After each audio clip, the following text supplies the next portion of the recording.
Thank you. Good evening. If I look at the demographic stats of my Substack and Twitter feed, then I think I'm doing better in that most of my stats are skewed to the over 45s and mostly male. And I don't think we've quite done the sort of like overachieved on the female front, but I think we're probably lower than average on the age, which is probably good for me. So, a little bit about me. I mean, I hate all this credentialism stuff, really, because I think arguments should stand on their own two merits rather than who says them. But I keep getting challenged on Twitter and X saying, well, you know, basically who the F are you, David? And how are you qualified to, you know, challenge all these eminent people who come out with all sorts of nonsense? Well, I graduated in 1987 of something called the Special Engineering Program at Brunel University, which at the time was one of the leading engineering courses in the country. But it was unique in that it integrated engineering, you know, proper maths and calculus and Laplace transforms and all that sort of stuff, with finance and economics. So in fact, surprisingly for an engineering course, the only core course that I had to do in my final year was finance. So that means I understand numbers about how things work, and I also understand numbers from a financial perspective. So that's given me, I guess, a lifelong set of skills, which I put to use in, I worked in what's now called Accenture. I started my career there. I went back to the mothership Anderson, doing large-scale projects, company turnarounds, project turnarounds, and all that sort of stuff, which is pretty stressful. I left that and then I became the head of business systems for the insurance part of the AA. Then I was chief information officer for McCarthy and Stone, who built retirement departments. And then I went back solo again for a little while. And then before I retired, I was the head of global projects for Argus Media, which I'm not quite sure the direction was, just down the road on Theobald Street, which is a commodity pricing agency. So they price West Texas Intermediate and all that sort of stuff. So I've always had a bit of an interest in energy and electricity, and my interest in this particular subject started around the time, I don't know if you remember, in sort of like summer 2021, lots of energy companies started going bust. So I thought, well, this is a bit odd, and that sort of like piqued my interest in, you know, net zero and all the stuff, and it prompted me to do a few fag packet calculations, like, well, if we had 33 million cars and they're all electric cars, what would that mean for how much extra electricity we need? And if we all got rid of our gas boilers and we put in heat pumps instead, how much extra electricity would we need? And I wrote to my MP and asked him these questions, and he passed it on to what's now Desnes, it might be in Bays at the time. And I got a reply from Greg Hands, who at the time was a minister in that department, and it did not contain a single number. Not a single number. So I asked him about, you know, what was the average demand would be, what would peak demand be, what installed capacity of electricity we would need to deliver that, and, you know, how much would it cost? Not a single number in the answer. So that got me thinking that I didn't really know what they were doing. And I sort of like sat on that for a little while. And then I thought, well, you've got to do something. You know, I've forgotten who said it now. I think it's Voltaire or something. You know, all it takes for evil to flourish is for good men to do nothing. So as I'm retired, I thought the good thing that I could do is start shining a light on energy policy. So I did. I started 2 years ago. My first post was what I called the hidden costs of net zero, which got picked up by some chap called Randall. It's called Mining Atoms on Twitter, and he retweets me, and I have never seen, or prior to that, I'd never seen anything that I'd ever posted on Twitter go quite so mad. And, you know, literally a week after I started, I had 250 subscribers to my Substack. So, and it's grown ever since, and we're now sort of like between 3,300 and 3,400. And if you all sign up, then we'll definitely get over 3,400 by the weekend. So I've written quite a lot about energy policy and net zero, and Will approached me, so I thought we'd do a piece on why net zero is worse than climate change.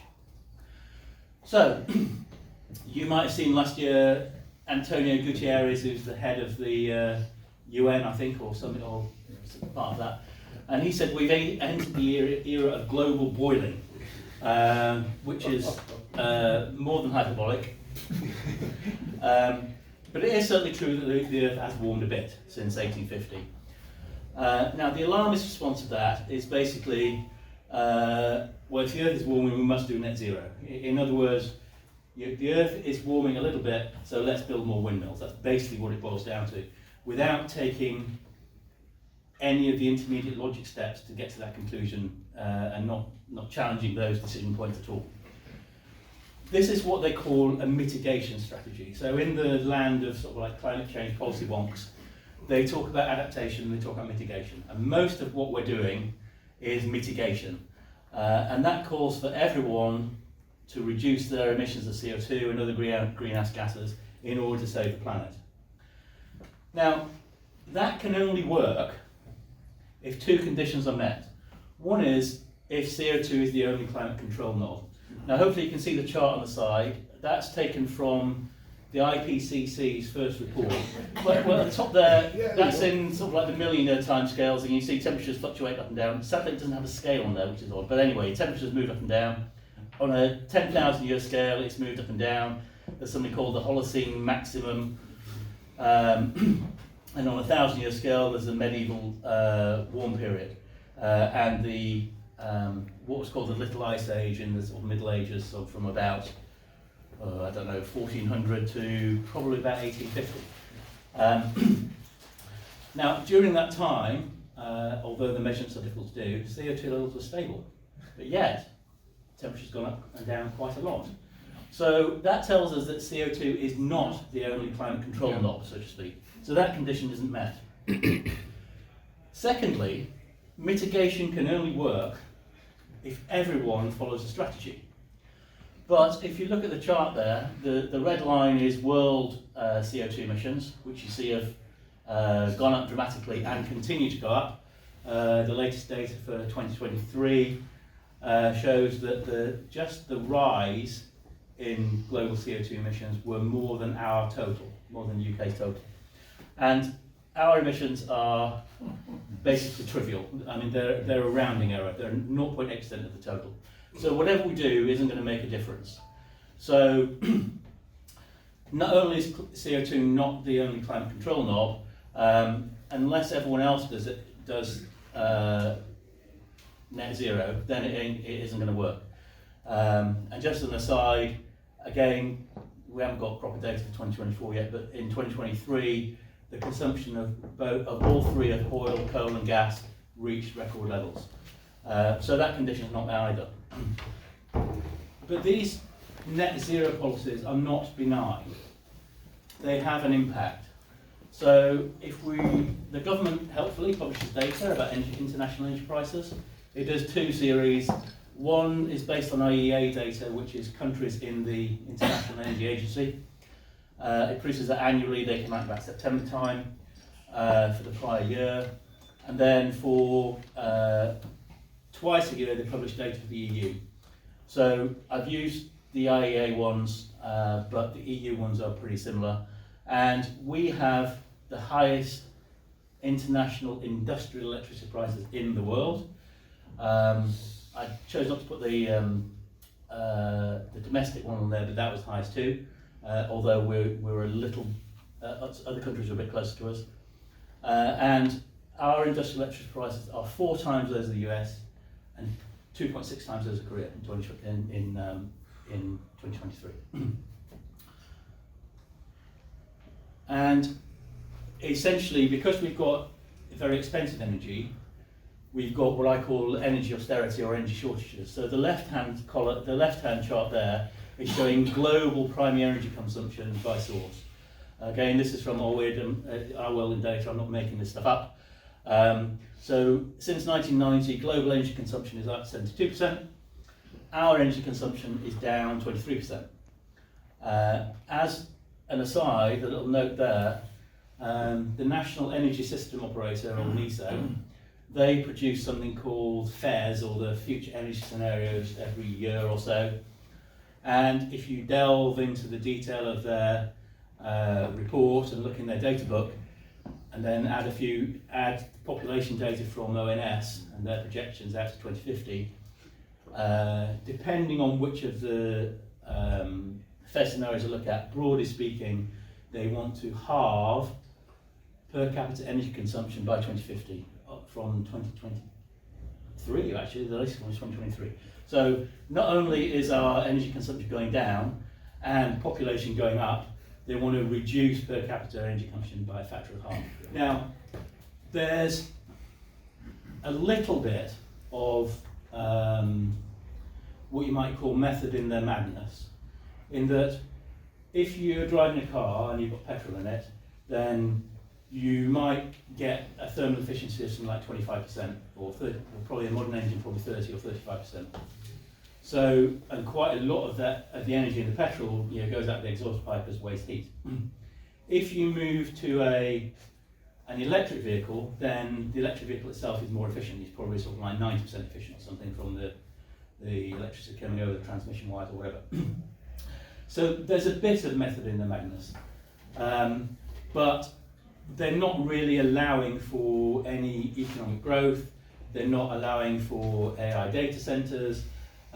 So, OpenAI, they want to build data centers that consume electricity at the rate of 5 gigawatts, which is 1.5 Hinkley Point Cs on its own, just one of them. And I did some numbers on this. They want to, when they first announced this in the US in the autumn last year, they were talking about building 7 of them. 7 of those 5 gigawatt data centers would consume more electricity than the entire UK generated last year. I mean, this is sort of like serious stuff. So instead of planning for a world of energy abundance, NISA wants to halve our energy consumption. So what's the impact of, so we've got high energy prices where we've got declining energy use. What's happening to us on an economic front? So again, hopefully our World in Data produces, there was a couple of charts that you can dig out of their website that show energy use per person versus economic growth per person. So if you look at the left-hand chart, that's average change in annual GDP per capita on the x-axis, and change in energy use per capita on the y-axis. We're down in the bottom left-hand corner. We're worse than the European Union, which has not got energy use quite as much as we have and has grown a little bit faster.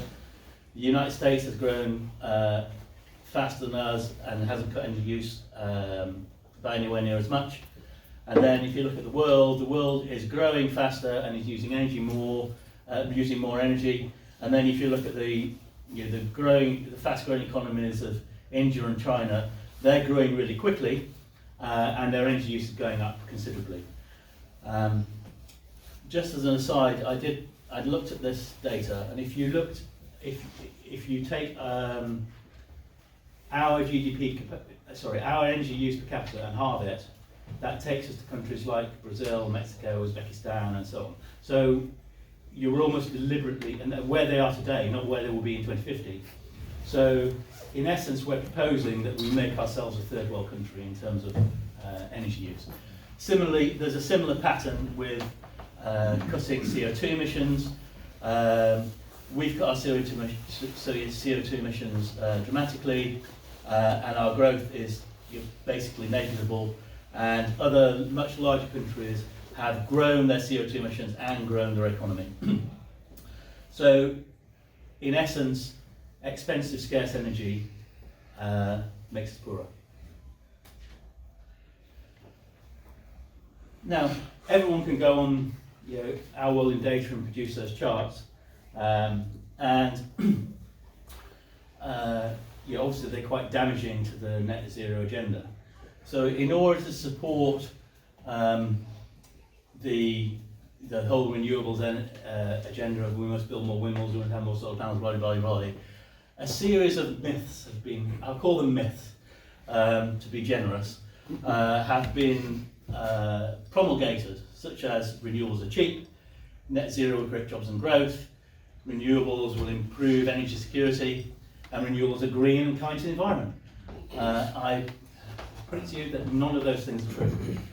So, Miliband and commentators like, I think Carbon Brief put this out originally, and even at the time it was wrong because they got their currencies and all sorts of things mixed up. They claimed that wind was 9 times cheaper than gas. It wasn't true then, and it certainly isn't true now. The cost of renewables is high and rising. So on the right there's a chart I put together of the prices that were awarded in 2024 terms against what's called the allocation round. So every year now we have what's called an allocation round, which awards subsidy contracts to renewables operators. So it is true that back in allocation round 1 or AR1, prices were very high. That was for delivery in 2019, and then they fell towards AR4, which happened in 2022, and this is what the driver of this 9 times cheaper than gas thing was. And they got awarded contracts at really what looked on the face of it to be quite very competitive prices. However, a significant number of those projects have not been built and will not be built. So Norfolk Boreas, they pulled out of it. In the round that happened last year called AR6, some of those AR4 projects, part of them were rebid at higher prices because they couldn't make them work at the lower prices they were bid at. And AR5 there were no bids, AR6 the bids were higher again. So in 2024 terms it was just over £80 a megawatt hour for new offshore wind. Now, I should mention that orange line, the government every few years produces something called its generation cost report, and it forecasts what these renewables are going to cost. Now, it's slightly different, so that's in 2021 prices, so there's a bit of difference. That line should probably be elevated a little bit for inflation, but you can see that there's a big gap between what they're predicting and what is now actually happening. And the gap is getting wider. It's what I call the crocodile jaws that will crush net zero, because the purple line is reality and the orange line is the government's sort of ridiculous forecast. You may have heard of something called Clean Power 2030, which is Ed Miliband's plan to get us to almost a net zero electricity grid by 2030. He's backed off the net zero thing now. It's sort of like 5% gas. Now, if you do the numbers on that, NESO said that will cost between 46 and 48 billion per year for 6 years, which works out at 260 to 290 when you do the rounding. So I thought, that's quite a lot of money. And their justification is that we need to avoid highly volatile gas prices. So I looked at how much gas do we actually use to produce electricity? And I can't remember the exact numbers off the top of my head, but and if you, at the time I did this, gas was like 120 pence a therm, which is elevated, it's high. And that works out at something just over 8 billion a year. But of course, he only wants to replace most of it, not all of it. So there's a saving of at most 7 billion a year.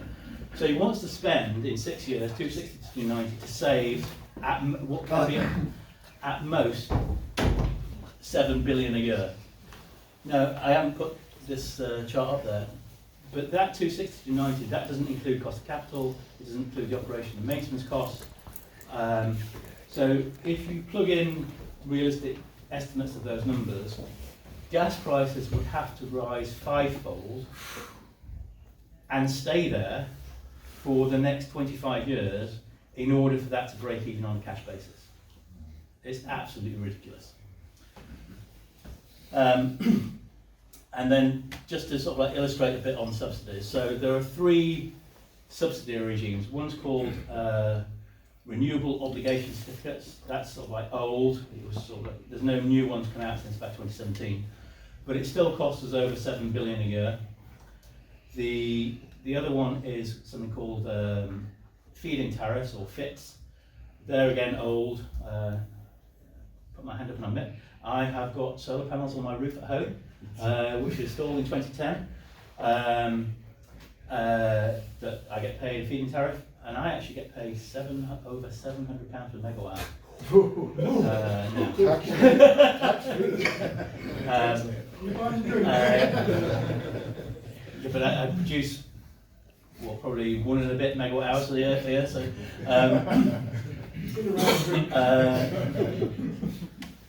those cost us about 1.8 billion a year, and then the current subsidy regime is called Contracts for Difference, or CFD, and that's continuing now. And I just did a post on this. Actually, it costs us about 2.4 billion in calendar 2024. So here we are. ROCs cost us 7.6 billion, and these numbers for offshore wind, roughly £190 per megawatt hour. CFDs cost us 2.4 billion, and offshore wind costs us £154 per megawatt hour. Feed-in tariffs is mostly solar. That costs us 1.9 billion, and that was £221 per megawatt hour. The market price for contracts for difference for offshore wind was £67 per megawatt hour last year. So you can see that renewables are not cheap, and all of those contracts are index linked, so they go up each year with inflation, so they're not going to get any cheaper either. And as we saw, the offer prices in the allocation rounds are going up. Well, those are not offers, those are actual awards, except for AR5, which is offers because there was no bids. We don't know what they're going to offer in this year's AR7 yet. Now that in itself is interesting, in that in AR6 they released what they called the administrative strike price was going to be in November in 2023. We're now at the end of January 2025, nearly got a year wrong, and we still haven't heard what AR7's price is going to be offering. And they're supposed to start the auction in March, or start the auction process. So that's a bit odd.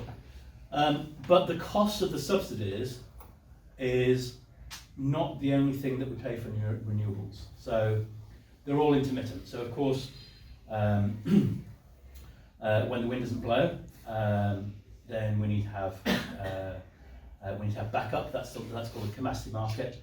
That costs about £1 billion a year. The OBR is forecasting that's going to rise to £4 billion a year for the backup by 29-30. We also pay something for something called grid balancing. So because the wind goes up and down almost randomly, we need to have gas plants sort of like ready, well, more than ready, sort of like fired up, so that they can moderate the output to compensate for when the wind might suddenly fall or the wind might suddenly rise. That's called the balancing market. It also copes with the fact that we've got weak transmission lines. So if it's too windy, then there might be more wind power than we can transmit from Scotland to England, and therefore we need to fire up gas plants to compensate.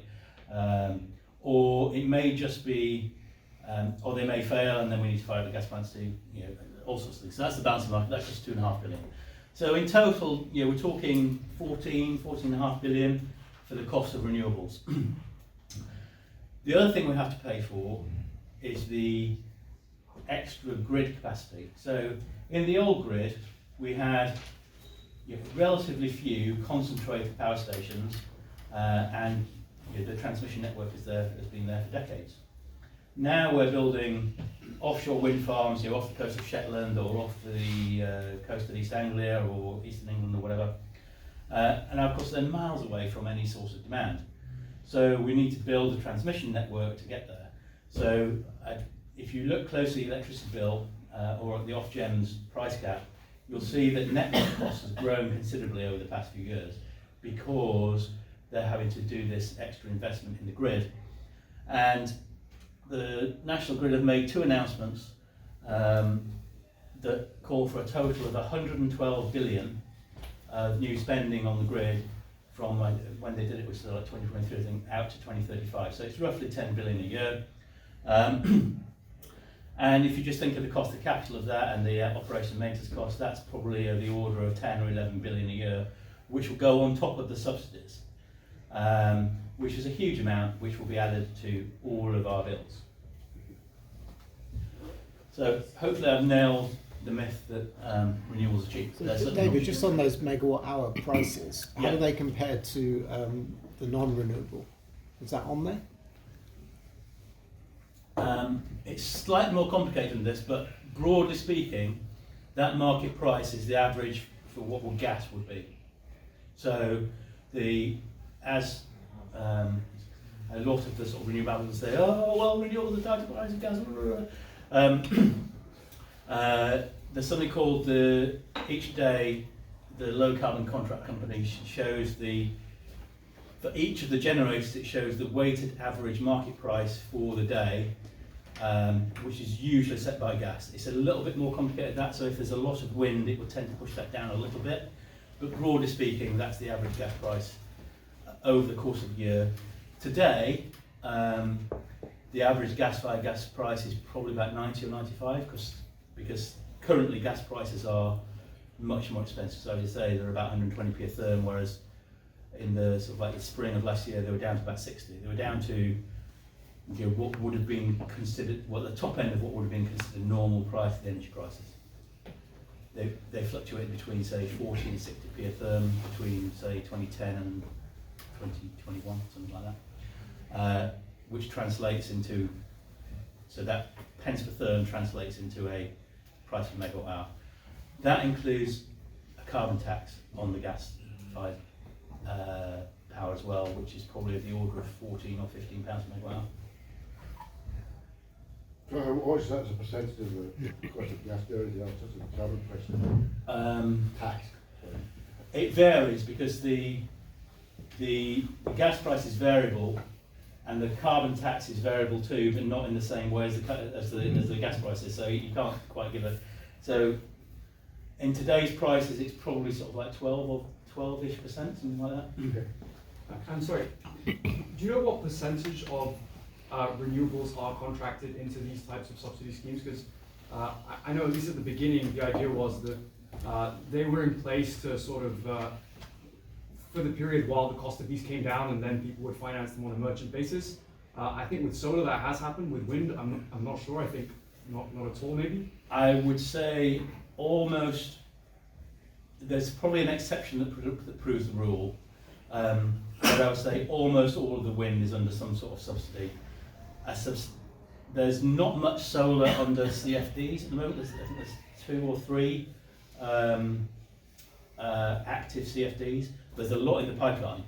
There's a lot being approved. I mean, that's the other thing about renewables. Everyone tells us renewables have been quick. There was an offshore wind farm that was approved in 2015. It won a contract under allocation round 1, AR1. It's still not fully operational. It's called now, for those who are familiar with the Celtic language, I'm going to pronounce this wrongly. So it's like Nit Nagoth, or in short NNG. So I'll call it NNG so I don't offend anyone. And that's like £156 per megawatt hour. Solar, I think there's more that might be merchant. Now the thing about that is, and they're finding this on the continent, is that you're on a moderately windy, sunny summer's day, demand is low, and if you get a big burst of solar power, the market price will fall, perhaps to zero, perhaps less. So if they're selling it at spot price, then at the time they're doing the maximum generation, they may even be paying to take the power away. And that's the thing about the wind and solar. The output is uncontrollable and uncorrelated to demand. So that's why we're seeing the big volatility in pricing. Myth number 2, net zero will create jobs and growth. Now this is quite a complicated chart, so let me try and explain it. So the x-axis, so I'll just wind back a little. the ONS produces data on the productivity of each industrial sector in the country. So it measures that, on the gross value added, or GVA, the hours worked, and the productivity, which is gross value added per hour worked, or GVA per hour. So the x-axis is the relative growth of a sector compared to the whole economy. So there, that's 0. That's sort of like the whole economy. That's sort of like 100% growth and 100% productivity compared to the whole economy. Anything to the right of that 100% line, so the green and the orange boxes, those sectors are growing faster than the whole economy. Anything to the left, they're growing more slowly than the rest of the economy. Things that are above this line, they are more productive than the whole economy, so we've got a higher GVA per hour, and things below have got a lower GVA per hour. So if you look at the top left there, that's mining and extraction, which is something like 3 times more productive, so you get 3 times more gross value added per hour worked than the rest of the economy. Electricity and gas supply, that's probably a bit of an outlier, because the data for this is up to when energy prices are quite high. Other fast-growing and highly productive, other highly productive sectors, financial services, real estate, and so on. These sectors down here, they're growing quickly, but they are less productive in the whole economy. So that's like admin and support. Sorry, anyone who works for Capita, that's that sort of company. Professional, scientific and technical, that's like accountants and consultants. Arts and entertainment, healthcare, and general services. So what's happened is, over this period, which was I chose the starting point 2008, which was the start of the Climate Change Act, to 2023, we have grown the less productive sectors of the economy and shrunk, sometimes dramatically, the most productive sectors of the economy. So you hear people say, oh, Britain's got a productivity problem. And yes, we do. And they say, oh, well, it's industrialists who are not taking a long-term view. The reason why, so mining extraction, so we've cut oil and gas production. Overall productive industries, that's chemicals, petrochemicals, plastics, all the things, the sorts of things that INEOS does, that Jim Ratcliffe's going on about. Because we've got such high energy costs, then those highly productive, capital-intensive, energy-intensive industries are shrinking, and they're shrinking fast, which is why we're struggling as a whole economy to grow and to grow productivity. And instead we're growing not very productive sectors of the economy, which is not very good. So net zero is destroying jobs and productivity. Now I haven't got a chart on this one, but I looked at, so there's the mythical sort of like green jobs. So if you go and find the green jobs that are attributed to the energy sector, so that's people working wind and solar, installing it and maintaining it and all the rest of it, there's a certain number of jobs, and from this you can work out the subsidies. So divide one by the other, those jobs cost us £250,000 per job per year, which is astonishing. Myth number 3, renewables increase energy security. So Miliband claimed, actually on Monday the 6th of January, that wind is part of our journey away from energy insecurity. It took sort of like a day and a half for karma to hit, and we came very, very close on the 8th of January to blackouts. And the National Energy System Operator, NESO, suffered what I call a margin call. So we came very, very close to blackout. We had something like 600 megawatts of headroom, which is less than the single largest generator or interconnector on the grid at the time, and if that had failed or any other hiccup had happened, we were toast. And in the morning of the 8th of January, that red line there, NESO themselves were predicting a 29% chance of what they call a loss of load, which is a euphemism for blackouts. And then we had another near miss on the 22nd January. I think we had a bit more headroom, but we've got over 30 gigawatts of installed wind capacity. It was for a short period on the 22nd January, it was generating less than 0.1 gigawatts, which is it's less than a rounding error. It's virtually unmeasurable.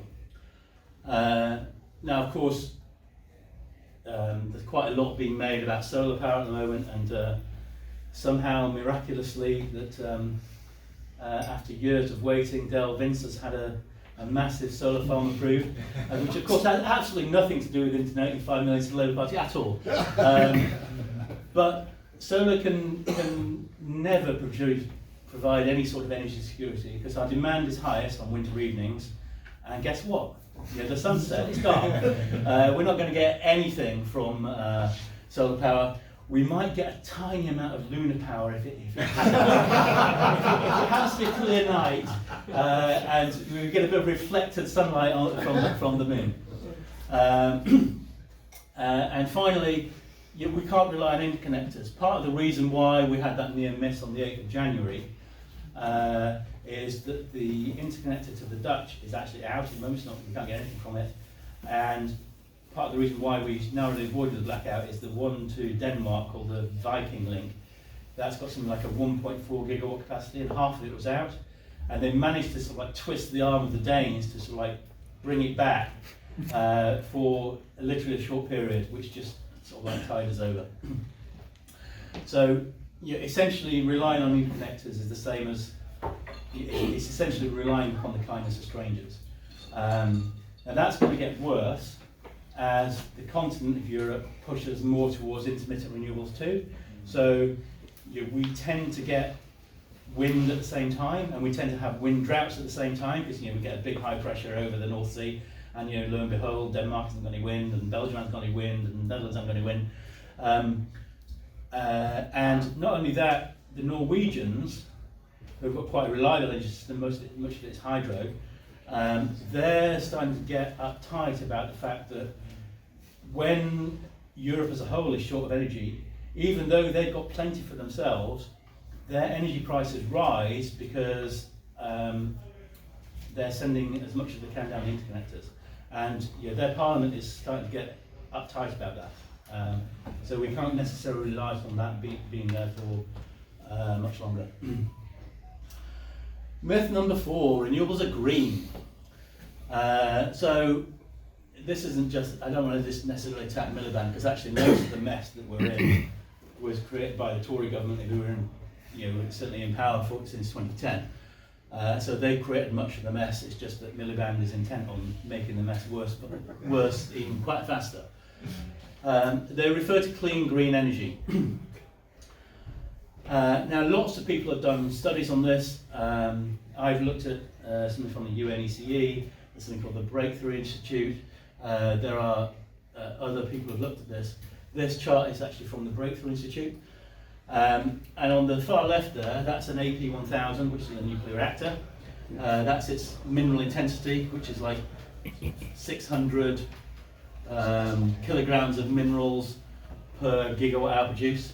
The very tall chart is onshore wind, which is like 7,000, so 10 times more.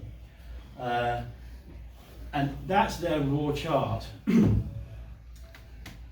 Now, I did some work on their raw chart because they provided their own data sheet, and in my view, they were much too generous with the renewables on there. So a lot of that is very sensitive to what's called the load factor, so how much energy comes out of the wind and solar compared to the nameplate capacity. And for the solar, they assumed a capacity factor that's appropriate for Texas, about 25%, but it's 2.5 times more than we achieve, so it's 10%. So that, if you're looking for that for the UK, that should be 2.5 times bigger. Similarly, for offshore and onshore wind, they assume capacity factors that are much higher than is actually being achieved in real life. And they were very generous in the way that they treated batteries, in that essentially what you need to do is add the mineral cost of batteries onto the renewables themselves, because that's what you need to produce reliable power. So it was a bit, well, I got into, well, the bloke who runs the Breakthrough Institute, he read my post about it and said, actually that's fair enough criticism, and then someone who worked on it sort of like got at me and said, I was being very unfair and blah, blah, blah.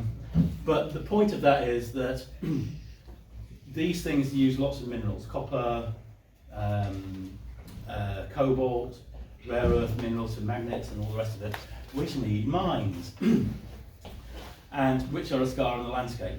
And if we're to scale up this stuff dramatically, we need to mine much more stuff. I can't remember the exact stat off the top of my head, but we've since time immemorial, we've mined a certain number of tonnage of copper, over 5,000 years, and they want to mine at least as much again between now and 2050,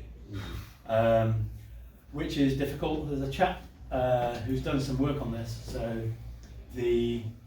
what's called the ore grade is falling. So in the old days you might have had, I don't know, ore that had 5% copper in it.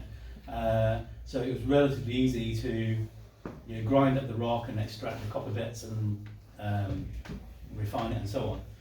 When you're down to 1% or going down to 0.5%, you need to mine much more rock to get the same amount of copper. And of course it takes much more energy to grind up that rock to find the copper and then refine it out of the rock. So in some of these minerals we're getting close to a sort of an exponential tipping point, and the amount of energy it takes to get out is going to be problematic. And of course, all of these things require lots of land. So this is why there's controversy over putting solar panels on prime farmland. Wind turbines take up a lot of land, or sea, which compromises shipping, and in fact even compromises. I did a piece on all the subsidies that go for everywhere around energy and net related stuff. I found one that is a subsidy to the armed forces to pay them extra so that they can somehow mitigate the impact of having the tall wind turbines in the way of the radars that look for Russian missiles or something. So, having sort of like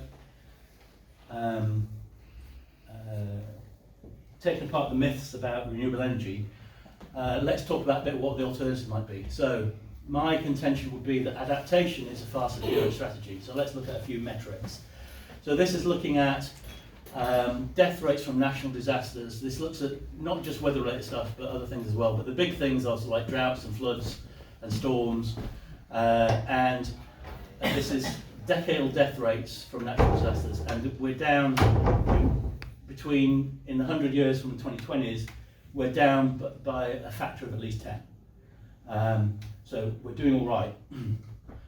If we look back at life expectancy since 1850, which is the year when we're supposed to measure when temperature was supposed to be, we had a stable climate and everything was fine. Life expectancy was about 30. Lives were brutal and short because we didn't have much energy. We didn't have much of the things that we derive from fossil fuels, like pharmaceuticals and other medicines and bricks and stuff to have shelter and that sort of thing. But life expectancy doubled over that period, despite the warming. We're supposed to worry about crop yields. Since 1961, despite the warming, and probably partly because of the extra CO2, cereal yields, world cereal yields have gone up by a factor of 3 since 1961. So what's the answer? Well, I am sympathetic to the view that oil and gas are finite resources. I'm also concerned from a geopolitical point of view of now BRICS is becoming a more muscular organisation. Probably something like 2/3 of the world's oil and gas resources are under control of BRICS nations, which means from a geopolitical point of view we should think seriously about that. Which leads me to believe that a gas to nuclear strategy is the way we should move. So gas, because it gives we've got access to it now, and we can fix our energy problems with gas in the short term. But in the medium to long term, we need to move to nuclear. And two countries with the largest uranium resources, not reserves, are Australia and Canada, who are both Five Eyes allies, not allies. And I would rather we were reliant upon Five Eyes allies with strong cultural and political roots than despotic nations in the Middle East or whatever. That's what we do for energy. I won't go into this in a lot of detail, but nuclear is the answer because it gives us what's called high energy return on energy invested. So for every unit of energy we use to gather energy, we get something like 75 or 100 units of energy back from nuclear. And we can also continue to adapt. So we can adapt crop varieties, we can irrigate more, we can build more wind-resistant homes, we can invest in flood defences and so on. Now the downside of this is that in this country at least, nuclear is very expensive because we've regulated it to be so. There's something called a LARA, which is as low as reasonably achievable. Which basically means that anyone walking within 5 miles of a nuclear power plant can't have a bigger radiation dose than if they were eating a banana or something, which is taking things too far. Other countries like Korea, China, they can build nuclear reactors at about a quarter of what we're paying. So we need a dramatic overhaul of the way we regulate this stuff. And then we can have cheap energy abundance, which is the key prosperity. So, to conclude, net zero is ineffective in achieving its primary goal, and we can never stop the weather changing, because CO2 is not the primary control knob, and most of the countries, and certainly the countries with the biggest emissions, are just ignoring all this. Despite what they say, their actions tell us that they're ignoring all this agenda. The impact of net zero policies is devastating for the economy because we're losing high productivity, energy intensive industries in particular. But high energy costs affect everything. They affect the whole economy, even delivery drivers. And the lies and the myths that are told to promote renewables are untenable. So my conclusion is that the net zero cure is worse than the climate change disease. And you can find me on my Substack, davidturver.substack.com, and I can be found on X or Twitter as @7Kiwi.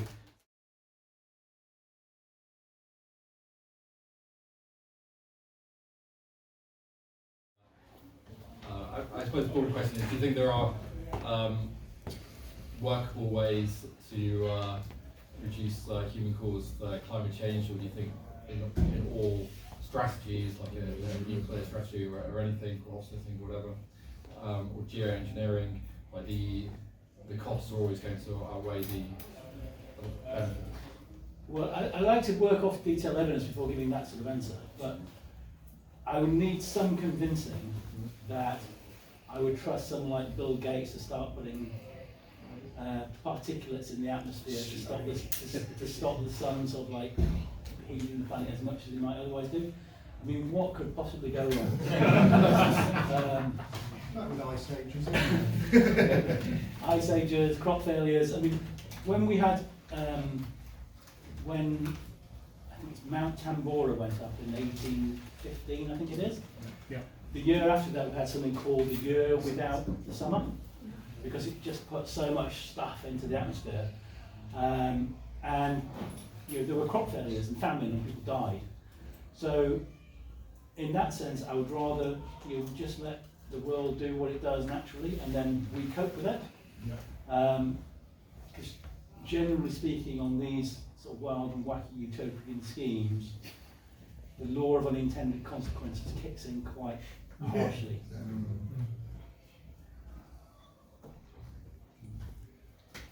Yeah, Butler? Probably more of a philosophical question. Thank you very much for your talk. I didn't understand some of it, quite a bit of it probably, to be honest, but I bow to your expertise. Why is it then, if this evidence is there, that Miliband et al. And the green zealots go along with it, knowing that it's going to, we're going to be at a massive competitive disadvantage with countries who are selling us electric vehicles by the thousand whilst building coal-fired power stations? I mean, why do they do it? Is it just to look good or get themselves a job in the UN after they've retired, or? Well, I think the whole climate change agenda probably started off as what you might call a noble lie. So I think when they first started doing the calculations on the sensitivity of the climate to doubling of CO2, they were coming up with numbers of like 4 or 5 degrees per doubling. And I think it was probably right to be a bit concerned at that point. But since then, lots and lots of studies have brought that down, and even the UN even the IPCC is much lower than that now. And you can look at proper scientific studies that even come out with it as 0. And if you follow there's a theory from the Stefan Boltzmann constants of how much a black body emits and so on, and I can't remember all the detail of it now, but if you follow that maths, then a doubling of CO2 would probably lead to about a 1.2 degree increase in the temperature, subject to those absorption frequencies not being already saturated.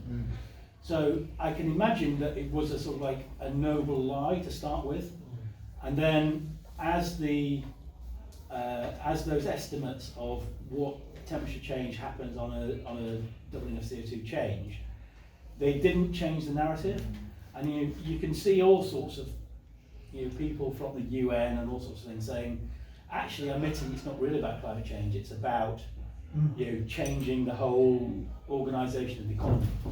And sadly, I think there's quite a lot of people who are bought into, well, we have to smash capitalism and we have to have global socialism and all the rest of it. I think there's part of that in it, and I think the other part is just in their own minds, they believe that they're saving the world on almost a religious fervour.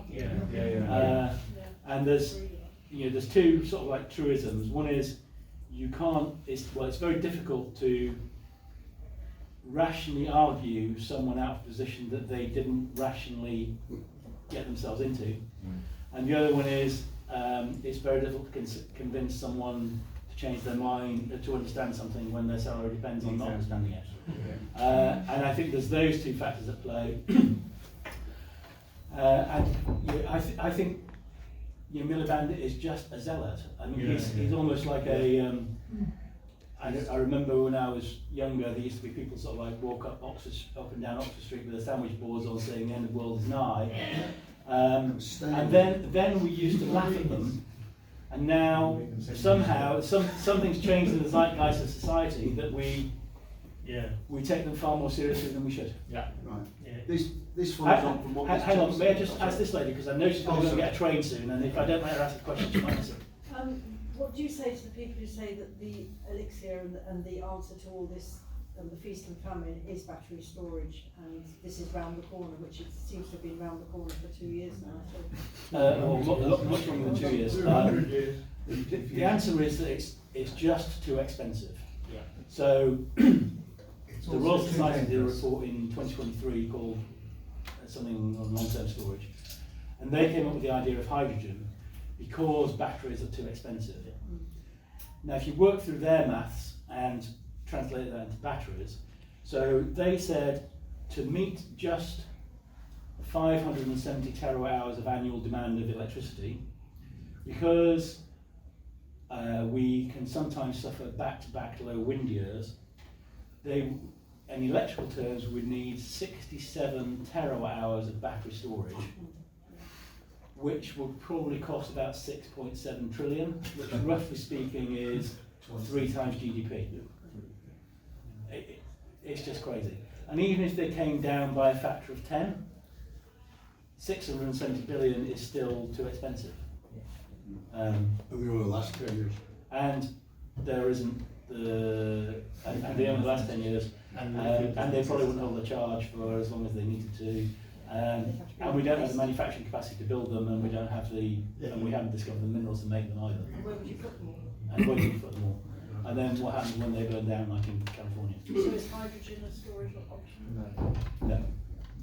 Even that is too expensive and relies upon essentially drilling huge salt caverns under Cheshire and Humberside. You lose 8% a day. Molecules too small. Molecules. And then there's also a problem with hydrogen embrittlement, and hydrogen is the tiniest molecule and it diffuses through just about everything. So how do we gainsay this lie that even the Institute, whatever it's called, the chemistry, or I can't remember what it's called. Well, said it. Royal Society. Yeah, you know, it's Well, I very hard to. I did a long piece on that, and I know that I really upset the lead professor on Did you? and I was I've been in email conversation with him and with one of his minions who worked on the report for ages, and he was trying to get me to back down, and I never did, and he's never disproved me. So, Wow. Is your report available? yeah, it's on Substack. Look up something. What do I call it? Dismantling the Royal Society, something or other. It's Christopher Llewellyn something, isn't it? Christopher Llewellyn Smith, Yeah. Professor. That's right. Yeah. Professor. Well, thank you very much, and thank you for your talk. Okay. Yeah, I'll be brief, David. The majority, by some estimates, in a significant majority of the world, new renewables are cheaper than new fossil fuels, which kind of goes against what you said. Followed up with, all the evidence is that the climate crisis is accelerating. When was that quoted? I don't know. Yesterday. Trick question. Yesterday, I'll tell you this, because this guy, I'll be very brief, I'll try and be as brief as I can.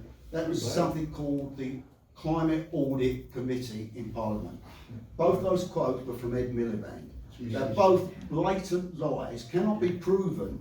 So what I'm saying is, and I know something about this, in 2022, I'm not nerdy normally, but for some reason, coincidentally, I saw another audit committee meeting, and they had the fossil fuel sat there, where they eviscerated a woman called Linda Cook from Harbour. She was sitting in the middle of BP and Shell.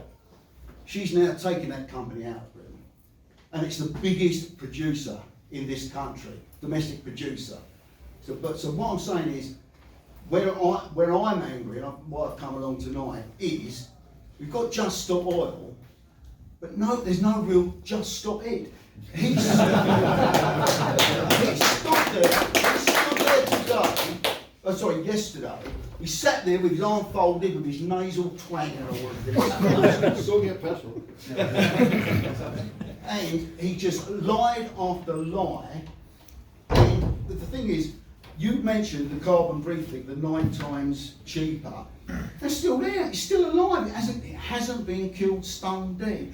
So that's the point I'm making. It's great you showing all the what's behind it, but you almost need someone to get out there and sort of make some barricades. Well, not break some barricades there, not break them. It is hard. So the House and Commons Library did a piece on if renewables were cheap, how comes our energy so expensive?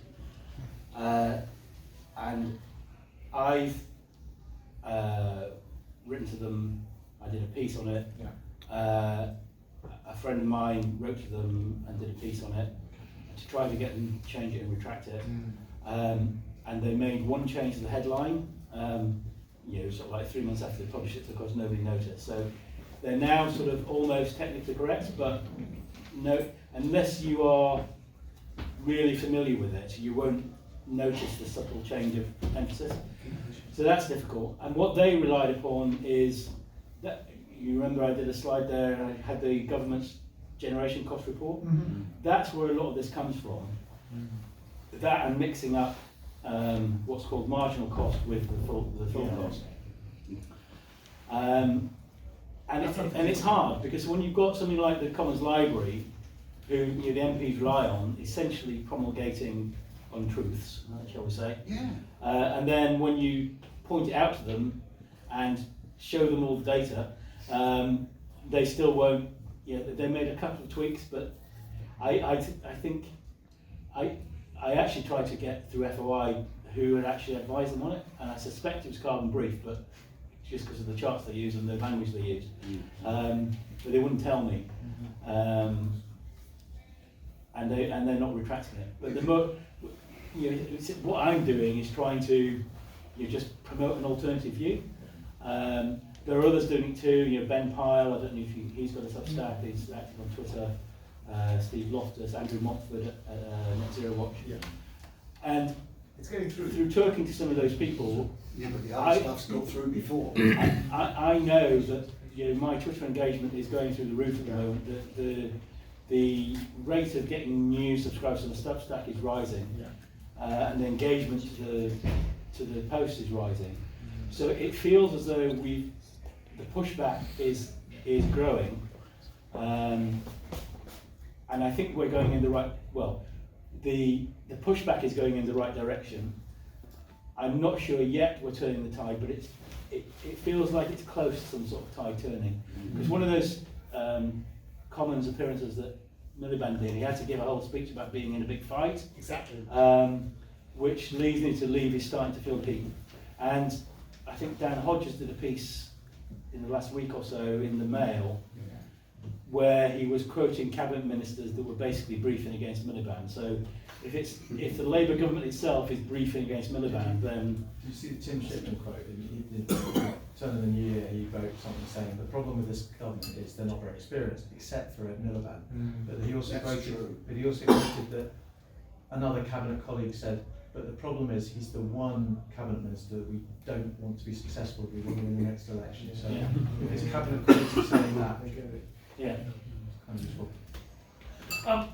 It strikes me that at the centre of this whole problem is what we'd refer to as the intermittency question. The intermittency problem, the fact that electricity, and this very simple fact that the power that we consume has to be produced in real time as we use it, and that suddenly adding in intermittence that rise and fall as per the whim of nature and unconnected from the rising and falling of demand, that is what's creating costs in terms of balancing the system, in terms of subsidising people to switch off, in terms of the huge costs of storage. My concern, and I'm just interested whether you think this is, to what extent you think this is true, might it just be that sort of outside of circles like this where we all understand it, in terms of high information, mainstream people, I'm thinking about the Rachel Reeves, non-ideological, non-zealot people like Rachel Reeves, or maybe people who write for the Financial Times, or senior civil servants, or maybe even people like David Cameron, either aren't aware of this, don't understand the implications, or maybe even sort of, they've kind of heard of it, but maybe they think it's some kind of conspiracy theory perpetuated by climate change deniers or fossil fuel interests. And that means they're not really sure of it, not sure of their own understanding of it, and that means that they can be sort of co-opted by zealots like Ed Miliband or the zealots that we all know and love. Is it that simple, basic fact that we have to double down on and really push out there to that normal people could understand and that maybe they aren't aware of? That's possible. I mean, I think we suffer a little bit from the scourge of PPE. I did a piece over the summer, and I looked at all of the ministers in DESNZ, the SPADs, and the senior civil servants. And aside from one, who I'll come on to in a moment, none of them have got anything of STEM, science, technology, engineering, or mathematics background. They're all sort of history or PPE or something like that. So they're not numerate. The only vaguely scientific person in DESNZ is their chief scientific officer, and he's an astrochemist. by background. So if we want to sort of like analyse what minerals we might want to get from Alpha Centauri, man, but probably not that helpful for what Need to we understand do basic now. science though. Yes, indeed. And I think that's a problem with Parliament as a whole. I mean, I think generally speaking, when I was younger, although there were people in Parliament who we might have disagreed with, I could respect them because they had a sort of an integrity about them, and there's almost like a willingness to learn. But now there seems to be just sort of like career politicians who they seem to see their role as to being, you know, popular on X and Twitter or TikTok or something, and don't seem to be capable of getting to grips with the fundamentals of actually any problem, let alone just energy. They don't seem to have ability to do what I call systemic thinking, of, you know, sort of like X leads to Y leads to Z, and it is hard. So, but I think we can hit them hard with, you know, big key facts like we've got the most expensive energy in the developed world. Yeah. When I posted, I did an article on that in September, and I got contacted by Matt Ridley, who he writes for The Spectator, and he sort of like quoted for me from it. If I look back 2 years ago from when I started, there were perhaps, you know, like a couple of people who wrote about energy and net zero, like Ross Clark or someone, who still does. But now there's a lot more, and I've actually been contacted by other journalists to say, you know, can you give me a bit of help with this? And I've been, I reviewed something for the IEA just over the weekend. So it does seem as though the Institute of Economic Affairs, not the International the UK. So it does seem as though it's getting more mainstream interest, and there are certainly far more journalists writing about this from you know, different perspectives. So it feels as though there is a tide rising against this stuff. And what I'm trying to do is sort of like provide the building blocks, and then trying to find some data and arguments supported by the data, and then some, you know, and then building some next steps from that. Because that one about the energy costs, that really did hit home. And the one I did on 328 billion of subsidies on energy and net related, I mean that Twitter thread is still going. It's almost found at the weekend that it went viral again. One of the things that seems to be is kind of on the radar is the standing charges that people get charged on the bills. I mean, it's increased by 200% over the last 2 or 3 years, and almost all of that is due to need for grid expansion and even to keep power plants running, even though they're not working. Is that something that could be played a little bit more? You know? I did a piece on that last year and I think I probably need to do another one and try and maybe sharpen it a little. Andrew Montford did a tweet a few days ago and has shown where all the increasingly basically subsidies and network costs. Sorry, someone at the back there. Yes, I wonder if you can. I read the other day that there was a possibility that the connection of solar installations and windmills to the grid was going to cause problems, and some of these projects would take several years to get plugged in. Do you have any insight onto that? Because if they can't do it, the punters that are supporting these things will get bored and move away. There's certainly a long backlog, maybe up to 8 years, and actually they announced that they were not taking any new applications for about a month, that last week or the week before, I think. So how does that leave Miliband with his... up the proverbial creek without paddle, I think. Yeah. Notwithstanding that, because he wants to something like quadruple the rate of delivery of offshore wind to its target by 2030. I mean, it's just not going to happen. No. So NESO actually changed the rules around it, because there were two sets of there's an interconnected grid, which is the big stuff, and then there's all the domestic. Yeah. And all the big solar farms realized they couldn't get access to the domestic distribution grid quickly enough, so they went onto the interconnector. And actually they put something out beginning of, it would be end of last year, beginning of this year, somewhere there. A friend of mine who developed solar was in tears because he was going to be a very wealthy man. But they basically said that if you weren't developing a project pretty much immediately, as the planning hasn't been approved and you're not ready to start, they've kicked out all the grid. So guys who had grid access for like 31, 32, that's all been put out and the whole thing's going to be reassessed. Yeah. They want to push them back into the distribution grid. You can't build solar fast enough, which is why the prices of the solar farms go skyrocketing as soon as the guys get grid access.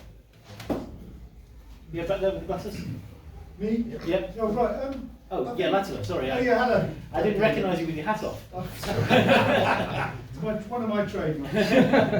The big question I think we're missing out on is Mr. Trump has taken power in the United States and he's kind of thrown up the entire geopolitical energy world into a bit of turmoil. How do you think that's going to play out here? Drill, baby, drill. Well, it's funny you should say that. Let me give you a sneak preview of Sunday's article. So, That's a tenner you owe me, David. I found it quite interesting that the country with the largest oil production in the world, that consumes about twice as much energy per capita than we do, has got much cheaper energy, has announced an energy emergency because they realise they need more of it. And yet we, which might be summarised as drill, baby, drill. There is also a report last year where they want to, called the Nuclear Liftoff Report, where they want to triple their nuclear capacity by 2050 to sort of 300 gigawatts. And basically he's put a moratorium on new wind development. So I contrasted that with our energy policy, which is to stop new oil and gas development in the North Sea. We've still got a moratorium on fracking. He seems to be on a go slow with nuclear because he's not made a speech about it. He's not made an announcement of the small modular reactor program. And there's all sorts of other sort of like bad things going on. And I sort of like contrasted the two, and Grok gave me this great picture of Trump basking in the sunlight in front of some nodding donkeys, and Miliband stood there in rags holding a candle with some broken wind turbines behind him. And basically made the case that actually if any country needs an energy emergency, then it's us. Yeah. But if in just a week, however long it is since he took power, that has thrown everything up.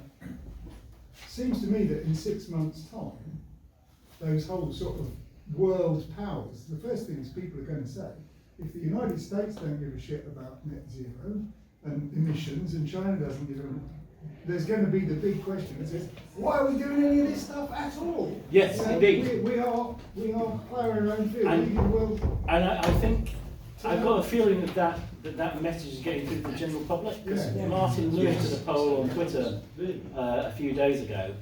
I can't remember the exact question, but it was basically, should we go faster or slower, net zero or whatever, or not do it at all? And a majority, not just a plurality, but a majority, broadly speaking, I can't remember the exact question, but broadly speaking, they wanted to ditch net zero. And he had there was something like 20,000 respondents, I think. And I can imagine the Martin Lewis audience is quite normy, I would say. And for so many people to put that position, I think it's quite shocking. Encouraging. Sort of two questions, I suppose. One is, how much do you think the system of carbon accounting is the problem in the UK, right? The way we count for carbon. And the second one is kind of, and I don't know how we achieve this, but is there a way to kind of take the whole energy policy out of the just political sphere and kind of create, I think, which Aberdeen Chamber of Commerce is trying to push for, a kind of Bank of England for energy, i.e. recognise that if we want to go nuclear, that's decades of decision making, not 5-year electoral cycles. I think this whole focus on carbon is just perniciously bad, and I think trying to tinker with bits of accounting here and there is probably the wrong approach. I would, on the political point, I would argue that for the past more than a decade, in effect, net zero has been taken out of politics.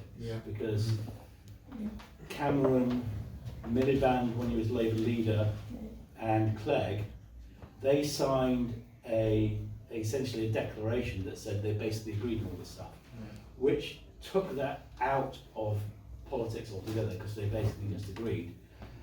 I'm not sure we need. I think we've already got the equivalent of the Bank of England on energy policy, and that's the Climate Change Committee. And frankly, I would just sack that off. Well, I did a piece on that last year as well. It's just riven with conflicts of interest and incompetence. So and even more so now, I would mention the name. So the only way is democracy then, ultimately, right? I think so, yeah. I think it's basically going to come back to the House of Commons, and the MPs have to be held accountable for what they do. And I think that's the only way to proceed, because the Climate Change Committee is basically, it's beyond democratic control, and that's what it's about. Let's go over here. I'll keep going around clockwise, and then I'll get you all. So your remit is data rather than politics, but what we've spoken about recently, I mean, in terms of when the turning point comes, in the 70s it was when the lights turned off, it was when blackouts occurred, that there then was a turning point, and then there was a realisation at the top that something had to change. Because keeping the lights on is the most basic function of the state, ultimately. When the lights go off, maybe in the latter part of this decade, because of lack of transformers, because of very high energy costs, can't ration by price or ration by queue, etc., etc. Do you think that will lead to a paradigm shift at the top? I'm just about old enough to remember living through the 70s, so I was about 10 when I remember we had a coke-fired fire at home, and I remember, and because of the miners' strike, I had to go and collect logs with my dad, and we burnt wood instead, and we had a back boiler so we could stay warm with the candles. I don't think that was the turning point in energy policy. I think the turning point in energy policy was basically Saudi Arabia quadrupling the price of oil, rather than the lights going out. And I think that's what triggered the French to carry out what's called their MESMA plan, which they built some like 50 gigawatts of nuclear power in about 15 years or something, which proves that it can be done if you've got the political will. And we built Calder Hall in 33 months in the 1950s, in 70 years ago. So I don't. Nuclear is, it is inherently capex intensive, and they are big and complicated projects, but they don't need to be as big and as complex as we make them because of regulation. So I think that can fix them. I hope that you're wrong, that that you will take a blackout for us to actually change course. Because I think there's enough evidence now to show that we're close enough to blackouts that we should change course before they actually happen. But I fear that you might be right. In 71, by the way, just to add to that, we did have North Sea gas coming in. That's true. So now we get rid of what's remaining of the fossil fuels. We just rely on renewables. And importantly, get LNG 3 times the cost. So I think Chris is completely right that people think the intermittency question is solved or will be solved, and it's not. And I think that is the core reason for sort of blaseness among certain elites. So I guess we heard maybe in the last decade or so about some battery storage or cavern storage or something like that, but now it seems they're sort of reverting to let's just keep the gas stations on as a backup. So my question is, like, if you were Ed Miliband and you have the same ideology but you want to make it work in the most plausible way it can, how would net zero work? Would it be with 100% gas backup and no nuclear allowed? Is that the most plausible way to make net zero work if you had to make it work with no nuclear? Well, except it isn't net zero. Well, okay, but with let's say with wind providing, say, all the electricity on windy days. Because that is, I believe, the plan. Well, it's basically, it's wind, solar, whatever hydro we've got, whatever energy from waste we've got, and then basically a big gas backup. Yeah. Yeah. But they haven't thought through what the operation and maintenance implications are of keeping, gas turbines sort of like cold or warm for a little period, and what they're going to need to do to keep the bearings and the lubricants and all that. I mean, it's just a mess. Yeah. So has anyone sort of predicted the cost of 100% gas backup in that sense? Well, I guess it's there. I mean, and you essentially, I mean, my point is, you're going for all these renewables, so you're spending huge amounts of capex, and you still have to spend a huge amount of capex for the gas-fired plants to back them up. So why not just have the reliable energy that we get? Why do you spend all the money on something you can't reliable? How can having two systems be cheaper than having one? Yeah, exactly, it can't be. It's a bit too techy to go into tonight, but there is a physics answer too, which is your wind and solar are very low energy return on energy invested. Yeah. And I chose not to go there in the slides tonight. But so without backup, the energy return on energy invested for solar in this country is probably 3 or 4. Wind is probably about 14. Offshore wind might be a little bit more. And if you mix those, depending on the mix, then you've got quite an overall low energy return on energy invested. Particularly if you've got the gas backup, because you've got all the energy to create the gas turbines and everything that are very little used. If overall energy return on energy invested falls below 20, then society starts to degrade. There's a paper from a French woman whose name escapes me, but here's a reference somewhere on my website. And if it falls below 7, then basically you're falling back into pre-industrial times. If we want to progress as a species and as a nation, then we need to go up the energy curve and not down the energy curve, which means going on very high energy return on energy invested, which is concentrated power that you get an awful lot of energy back for the energy you put in to gather it in the first place. And the only answer to that is nuclear. So natural gas, the energy return on invested is about 28 or something, maybe a bit less with fracking because you put more energy into it. Nuclear, even assuming a 60-year life, is about 70, but modern ones can be sort of like 80 years long, so that takes you probably to about 100. And then if you start reprocessing the fuel, the spent fuel, then the fast reactors that you use, they go off the scale. I mean, that's the physics of the thing. And it's just obvious. Yes, there are some drawbacks, so you've got to worry about waste and you've got to worry about radiation and all the rest of it. But you've got to worry about all sorts of safety issues with oil and gas, and certainly with hydrogen. People fall off roofs when they're installing solar panels too. And people fall off wind turbines, and children die in the Congo, sort of mining cobalt, and they've got slaves. Uyghur slaves building solar panels. So there are downsides to any energy source, but the source that's got the smallest overall environmental footprint and gives us maximum energy return on energy invested is nuclear. Yeah. It's just physics. Can I just build on that? We've got enough energy in this country right now using uranium and plutonium we've already got to power the country for 500 years. Yeah. Right now. Before thorium comes Before you even mention thorium. Yeah. Because we've actually got the plutonium, 140 tons of plutonium. The next biggest is America with 38 tons. That's enough with the uranium we've got to breed it, to make it all of the waste nuclear we've got is actually worth energy. It's actually a resource. Yeah. And the actual waste of it is trace bits of chromium and strontium, which take about 300 years to be safe if they're stored. So the 100,000, 10,000 years thing does not apply to the next generation of nuclear, which we're not doing. It's all been proven by an American lab in EBR2 in the Argonne lab.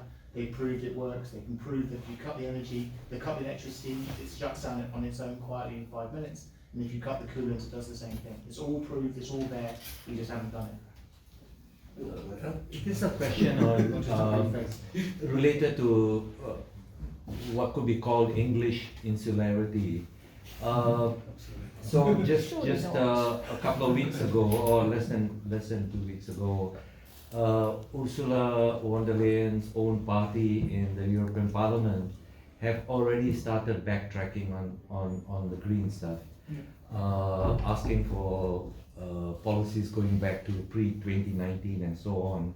So why is it that Europe is already, on the verge of realizing that they're on a dead end here, particularly with Trump's election, and England still carries on with this? I don't know. I think yes, I've seen those noises coming out of Europe too, and I suspect basically the collapse of German manufacturing industry is having quite a big impact. And there will be a change there. I mean, Germany's not done itself any favours, either environmentally or economically, by shutting down its nuclear power plants and then, let's reopen some coal ones, which is crazy. That's what I mean about the sort of mood music changing. So, Trump's basically come in and said, sort all that. There are signs that Europe is changing, although it probably takes longer for Europe to come to a conclusion because it seems to have a long bureaucracy. Heaven knows why Miliband is still in the position he's in, but I think he's starting to feel the heat. He was the one who appointed Starmer to the shadow cabinet.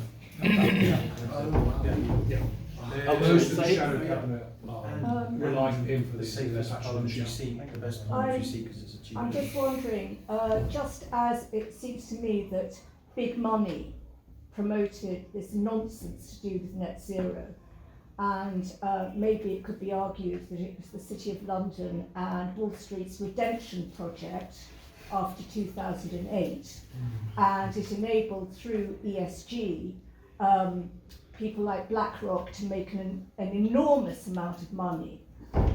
Whether they too are slightly retreating from financing these projects, and also whether with Amazon and the rest of big tech talking about building small modular reactors, whether they might actually come to save us. That's a good one. Oh, good question. I think on the sort of like BlackRock and the big banks and so on, I think it's more than slightly. So I think almost all of the big American banks have withdrawn from the Net Zero Alliance. Absolutely. So that is going away. I'm not sure the big tech people will save us. They may well save themselves. So they've got plans for big AI data centers, which might, after the sort of like the DeepSeek announcement, they might need to be a little bit smaller now. But even if they get as efficient as DeepSeek, they're still going to need a lot of energy. And I suspect they'll use gas first because it takes longer to do nuclear. But Google's talking about it. Amazon. Microsoft's done a deal with Constellation to reopen 3 Mile Island. Google's done a deal, and I can't remember which one of the SMR people it is. Pardon? Is it NewScale? Yes, NewScale, I think, yeah. And I think Oracle's doing a deal with another SMR. There you got me. Pardon? There you got me. Yeah. So there's certainly a lot. There's certainly a lot coming on there. The good thing about big tech is that they've got a lot of money, and B, they know how to do big stuff. I mean, it might be codey stuff rather than sort of like physical engineering stuff. But even data centers are a reasonably sizable physical project. So if they can bring, they've got the money to attract the right expertise, and the money to finance some of these sort of like startup-y companies, and the wherewithal to make things happen, then that's quite encouraging. But I suspect if they were want to bring in those data centers to this country, what they would do is build a dedicated unit to off-grid to support their own thing rather than to support the rest of the transmission infrastructure. But nevertheless, there might be some lessons there that even designators could learn. Proof of concept. Yeah. Surely they just put it in India where it's electricity at a quarter of the price here. I've not got any data on the Indian electricity prices, to be honest, but yeah, I think they're probably growing so quickly that they need power for other stuff. Just like to keep people fed and watered and so on. China might be different, but I think there would probably there's issues with sort of like putting our crown jewels of data in China. Jack. I have a friend who happens to work in renewable energy. He makes the following argument that the 21st century green grid that we're now building at extraordinary cost is no different from the 20th century grid that was built, before, the carbon heavy one. But we're just not aware of that cost, and we're kind of shocked at how much it costs to build this new green 21st century grid. What do you say to that argument? Basically, I'd say it's cobblers. People like that. So yes, the original grid kit does cost money, but what it did is take us up the energy curve. So we had prior to that, before the Industrial Revolution, we used wood and Windmiller type windmills and water wheels. Then we invented coal and the steam engine, which was much more powerful. Then we got oil and gas that was even more powerful and transportable. And now we're going back to Camberwick Green and Windy Miller.